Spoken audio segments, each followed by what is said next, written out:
welcome to ThePrint. This is Akanksha Mishra and you're watching Scientifix, where I will be taking you through this week's top science news from across the world. Our first story today is about a global burden of disease study in the Lancet Health Journal, which made a new observation. People are living longer than ever before, but they are spending more of these years in poor health. How does that happen? Well, the study showed that the average life expectancy at birth improved from 64.6 years in 1990 to 73.8 years in 2023, which is an almost 10-year increase. But at the same time, the global healthy life expectancy only increased from 55.9 years in 1990 to 63.1 years in 2023.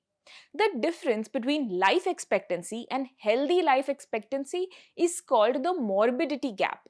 It grew from 8.8 years in 1990 to 10.7 years in 2023. In other words, on average, people now spend nearly 11 years of their lives in poor health compared with about 9 years 3 decades ago. Longer lives don't necessarily translate into healthy lives. The study found that musculoskeletal disorders, particularly lower back pain, mental health conditions, hearing loss, falls, and other injuries were major contributors to years lived in poor health. Healthcare systems now need to focus not just on helping people live longer, but also on preventing and managing chronic diseases so that people can remain healthy for more parts of their lives. Next up, research from the University of St. Andrews has found that the carbon footprint of metal production could be 10 times higher than previously estimated because of one hidden emission source: acid mine drainage. This is a common side effect of the mining process in which acidic, toxic, metal rich water is released from factories. These metals then get neutralized as they react with oxygen rich water, which releases carbon dioxide in the process. The new study is the first detailed assessment of the carbon dioxide that is released in this process. The researchers studied 82 active and historic mines in southeast Spain, which is a region with some of the world's highest rates of acid mine drainage.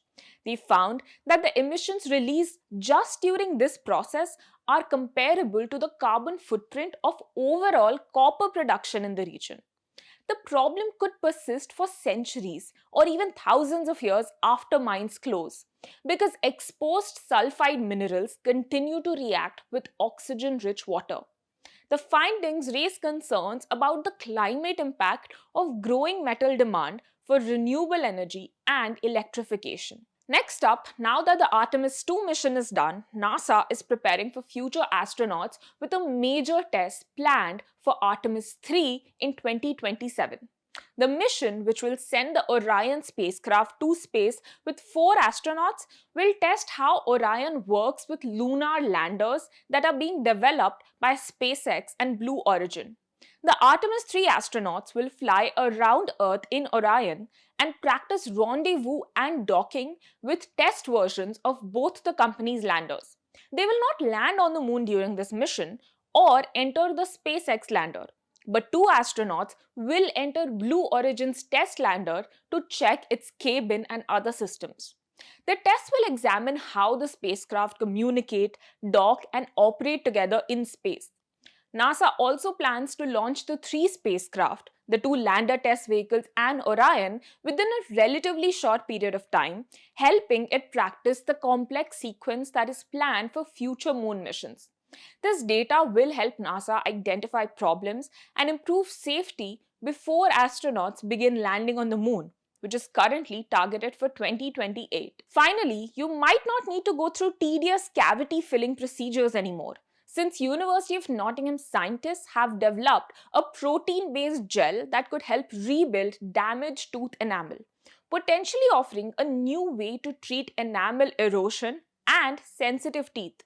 The study found that the fluoride-free gel mimics the natural proteins that are involved in enamel formation in the teeth. When applied to damaged enamel, it forms a framework that draws calcium and phosphate from saliva, allowing new mineral crystals to grow in an organized way and integrate with the existing tooth structure.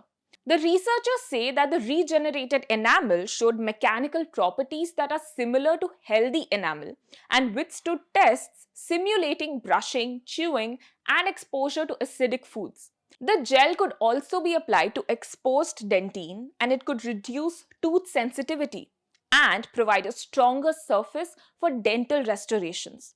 The team is now working to commercialize the technology through its startup Mintech Bio, with a first product potentially planned for next year. That's all we have for you today. Thank you for tuning into The Print.